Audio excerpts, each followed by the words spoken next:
नाज़िन शेख भिरकियो जे ॻोठ शाहनवाज़ शाह जा रहवासी इन जदीद दौर में भी बुनियादी सहूलतुनि खां महरूम आहिनि। ॻोठ में रोड रस्ता अस्पताल तोड़े ड्रेनेज नाली का भी शइ मौजूद नाहे, जे सबब रहवासी सख्त ॾुखियाईनि खे मुंहुं ॾेई रहिया आहिनि। उन हवाले सां ॾिसूं मोहम्मद अमीन थईम जी ही रिपोर्ट। नाज़रीन शेख भिरकियो जे ॻोठ शाहनवाज़ शाह जा रहवासी हिन जदीद दौर में भी बुनियादी सहूलतूं न हुअण करे पत्थर जे दौर वारी ज़िंदगी गुज़ारण ते मजबूर आहिनि। हिन ॻोठ में 200 खां मथे घर हुअण बावजूद ॻोठ में स्कूल, रोड, रस्ता, गैस ऐं पीअण जे साफ़ पाणी समेत का भी बुनियादी सहूलत मौजूद नाहे। इन हवाले सां ॻोठाणनि मेरन टीवी न्यूज़ सां ॻाल्हाईंदे चयो त वॾेरा चवनि था असां सुञाणू कोन था, हुन महिल चवनि था त बाबा असांखे वोट ॾियो, असां वोटनि में चढ़ूं पिया। असांजे लाइ स्कूल ही गैस त का ॻाल्हि न आहे, तव्हांखे वेझो 1 किलोमीटर बि कोन्हे, इहो त ईअं फ्री में कमु थी वेंदो। ठीकु आहे, उन खां पोइ वञूं था उन बंगले ते वेंदासीं न त उन गेट बंदि हूंदा आहिनि।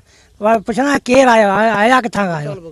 मुतालबो इहो असांखे का सहूलियत न आहे, न रोड आहे, न स्कूल आहे, न बिजली आहे, न पाणी, वॾी तंगी आहे असां ॾे, पाणी कोन्हे, नंढा ॿार किथे वञनि। चऊं था भाई शेख असीं न पुॼी नथा वञी सघूं। सवालात का बि कोन्हे, न रोड, न रस्तो, न स्कूल, का शइ कोन्हे। असीं सफ़ा तंग आहियूं ऐं माण्हू जेके अचनि ॻाल्हियूं वॾियूं ॿुधाए हलिया वञनि हलिया। हिकिड़ो दफ़ो आयो अची असांखे वोट ॾियो ऐं किरी पवंदो तॾहिं बि तव्हांखे रोड बिजली ॾिनो जे चढ़ी त उनजो 15-16 साल थिया असां वरी हुनजी शिकिल न ॾिठी आहे।